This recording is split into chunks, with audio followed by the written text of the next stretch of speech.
Here is an easy do-it-yourself project making miniature bead purses from seed beads for the larger scales from 1/6, 1/12, 1/16, and 1/24. The smaller scales are made with no-hole beads for 1/48 and 1/44 scales. The purse resembles vintage evening bags. They could be displayed in dress shops, clothing closets, on dolls, or in other small scenes with accessories. Materials and suggested items for the project are shown and listed below.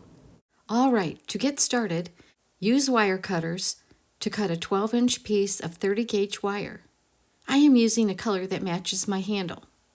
Select a 2-inch or so piece of jewelry chain, small link, for the handle. Or you could use braided metallic embroidery floss. I use 3 strands and braid them together into a 2-inch piece. Next, choose the beads that you'd like for your purse. For this basic pattern, you'll need 66 beads in one color or as the base, and then you'll need another 2 beads to be the faux clasp, say like silver in this case. So you'll have a total of 68 beads. I am using size 11/0 or 11/0 seed beads, but you could use other sizes. This diagram displays the bead numbers for each row in the order that you will add them to the wire. For the first row, add one end of the jewelry chain handle, followed by 2 purse base seed beads, 1 clasp of the different color bead, and then 2 more purse base seed beads. And then add the other end of the jewelry chain handle. Center all this in between on the 12-inch wire, as shown. Next, add 7 beads to one end of the wire. Holding on to both ends of the wires, take the opposite end of the wire that doesn't have the 7 beads on it, and you're going to thread that piece through the 7 beads for your second row. And once you have them together, grab both ends, and then you're still trying to keep it kind of in the center of the 12-inch wire, but pull both ends together so they wind up in a small circle attached to the first row.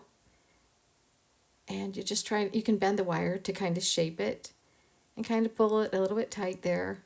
And I'm keeping both ends of the wire, one in each hand. To begin the third row, add 8 more beads to one end of the wire, and then repeat the process by threading the opposite wire through those 8 beads, and then pull the wire ends together.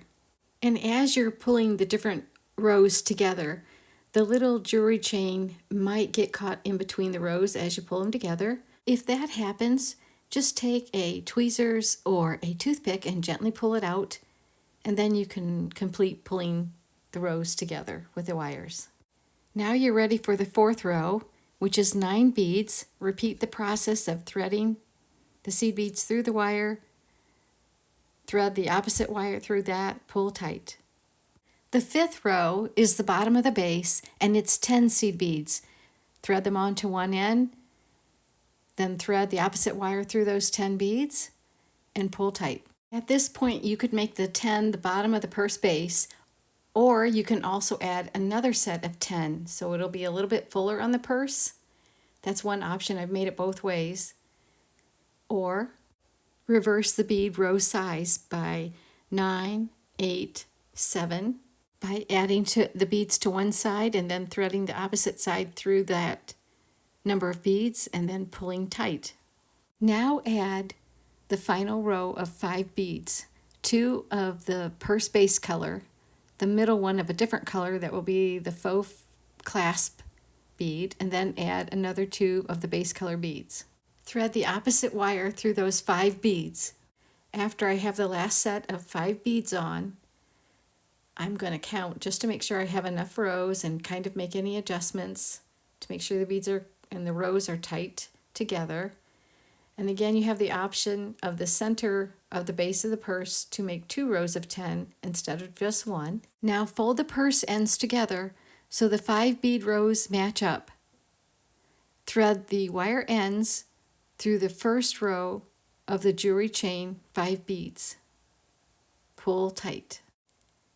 And then when you look at the purse, you're going to see there's a gap on the sides from the middle to the top.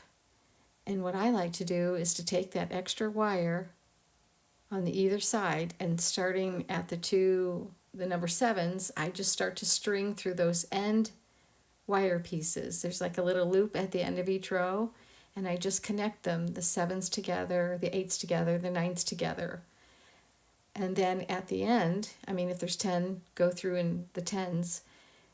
And then I take my wire cutter and I clip it, and you just can curl that inside of the bottom of the base of the purse.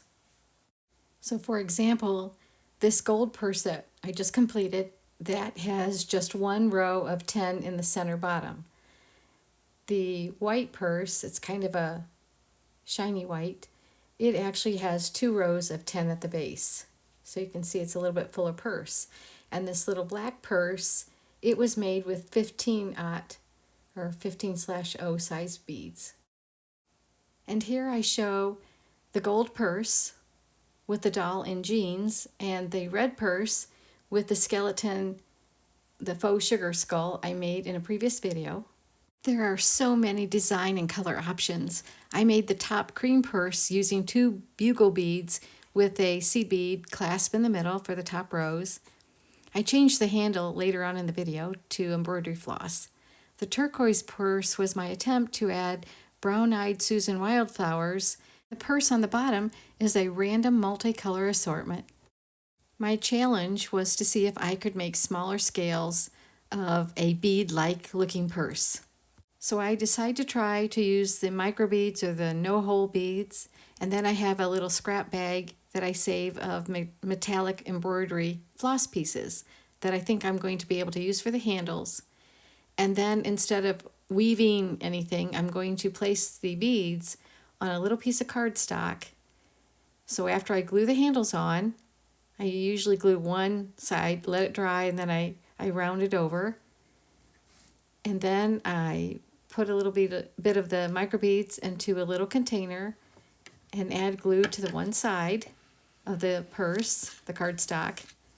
And then I started to kind of count the rows and do one little micro bead at a time, and kind of gave up on that one, and I just glued the whole side, and I pretty much dunked it into the little micro bead, my bottle cap container, and then just put it on, and then kind of evened it out.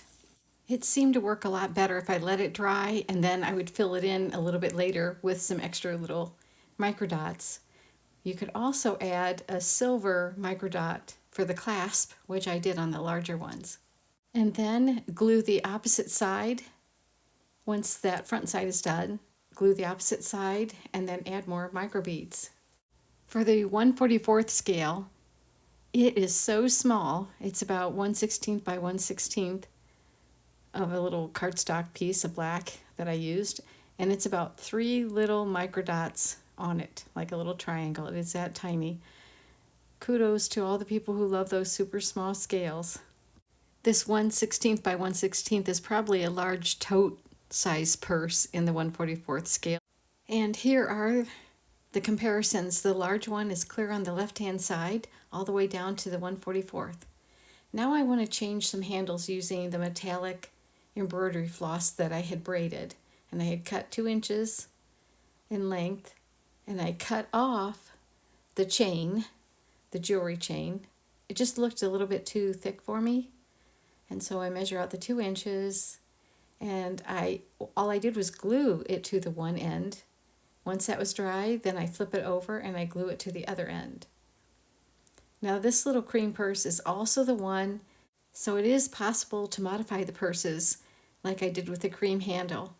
For this little black purse, it's a 15-aught or 15/0 size seed bead, the smaller one.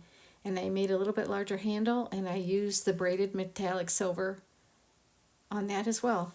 Another clasp option is to substitute 4 of the seed beads on the one side with 2 bugle beads, and then repeat it for the other side. I hope you enjoyed this version of mini seed and micro bead vintage evening purses. Thank you so much for watching.